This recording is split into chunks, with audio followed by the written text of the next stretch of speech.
¿Tienes problemas en perfeccionar tus conocimientos de idiomas? En este vídeo te contamos cómo mejorar tu método de aprendizaje.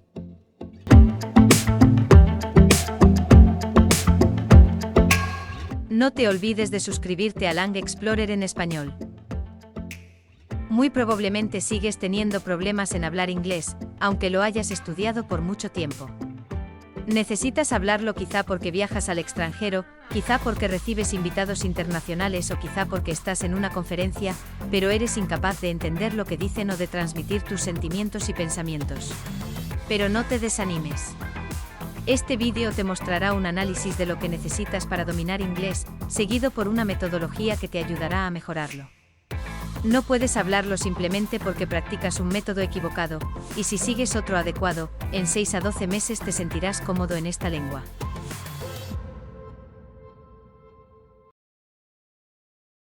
La mayoría de los hispanohablantes tienen dificultad en conversar en inglés básicamente porque las clases escolares se enfocan en la comprensión lectiva y en la expresión escrita. Si bien se enseña sobre el alfabeto fonético internacional, los alumnos no tienen muchas oportunidades de oír cómo se pronuncian en concreto y, debido a la falta de práctica auditiva, no son capaces de entender las conversaciones cuando realmente oyen el inglés. La práctica oral es aún más escasa que la auditiva, y los hispanohablantes tienden a pronunciar el inglés en la mismísima forma que en español. Mientras se sigan impartiendo este tipo de clases en las instituciones de educación primaria, secundaria y superior, será muy difícil que la gente domine el inglés solo con la educación escolar. Es cierto que la enseñanza escolar no incluía ni los materiales auditivos ni ejercicios para conversar, y con razón. Se introdujo la enseñanza del idioma inglés principalmente para que los alumnos aprendieran a leer y escribir, en aquella época en que pocas personas llegaban a establecer contactos directos con extranjeros, comunicándose en ese idioma, mientras que no se ponía hincapié en las prácticas para la conversación ni se distribuían discos, casetes o archivos MP3 de grabaciones para que pudieran escucharlas en casa. Además, los canales en los países hispanohablantes suelen ofrecer la versión doblada en español sin que los telespectadores puedan escuchar habitualmente qué dice la gente en el idioma original. Debido a esta falta de exposición al inglés, los hispanohablantes suelen estar poco acostumbrados al sonido de este idioma, dificultando su comprensión auditiva. Sin embargo, la televisión de Portugal coloca subtítulos para que se pueda escuchar la voz original, mientras que la brasileña es similar a las de los países hispanohablantes. Resulta poco sorprendente que compartiendo el mismo idioma materno, los portugueses tienen mejor capacidad en entender el inglés que los brasileños. Otro punto que hay que destacar como barrera es la falta de comprensión de los hispanohablantes al complejo sistema inglés de pronunciación.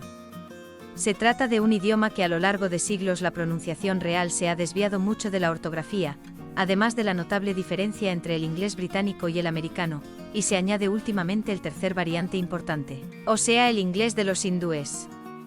Algunas vocales y consonantes son distintas en inglés, aunque suenan idéntico al oído de los hispanohablantes. Es por lo tanto fundamental aprender todo ese esquema fonético, no solo para poder entender lo que dicen, sino también para poder transmitir tus opiniones, deseos, etc. a los oyentes. Ahora que nos sobran tantas tecnologías, no obstante, es fácil superar esas carencias en la educación escolar. En primer lugar, Internet nos ha permitido navegar por sitios de todos los países, por lo que la oferta de material de lectura es prácticamente ilimitada. En cuanto a la audición, muchas cadenas de televisión en inglés de todo el mundo ofrecen retransmisiones gratuitas en línea, como Al Jazeera y Euronews, y aún más, utilizando este YouTube. Se puede disfrutar de cuantos contenidos que quieras en inglés o en otras lenguas extranjeras. Vivimos en una época en la que puedes utilizar contenidos subidos por otros YouTubers para practicar conversaciones. Otra ventaja importante de YouTube es que genera automáticamente los subtítulos que te ayudan a entender mejor lo que se dice en esos vídeos, aunque a veces se equivocan. Es erróneo pensar que el énfasis en la conversación signifique que no haga falta realizar lecturas.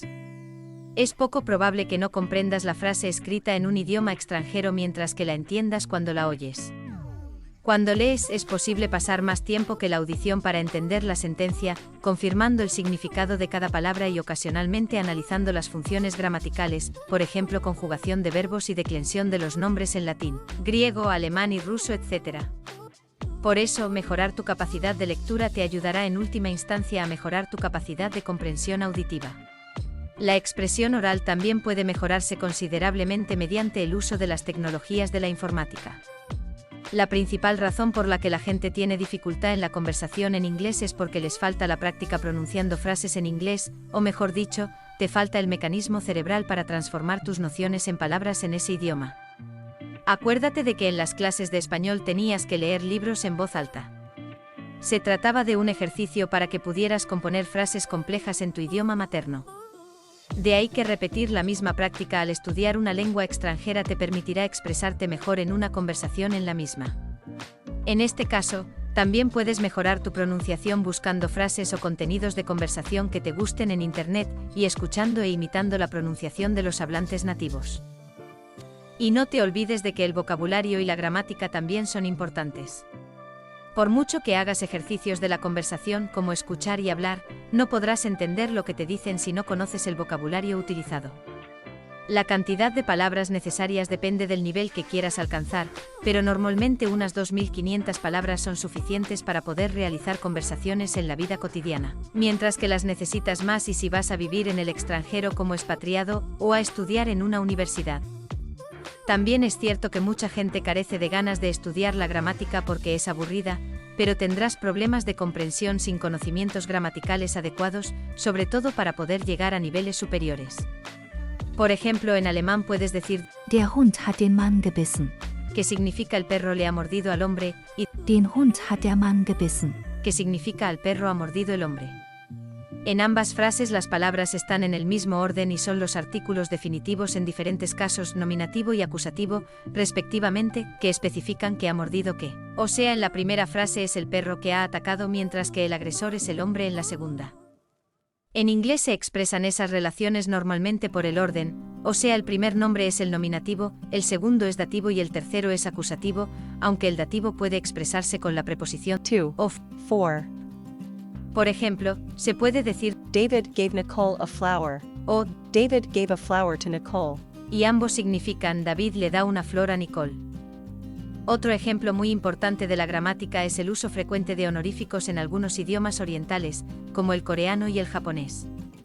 En esas culturas asiáticas es muy importante dar tratamiento a las personas mayores o de estatus social superior y usar el vocabulario adecuado, porque se considera como falta de respeto si usas otras palabras menos formales.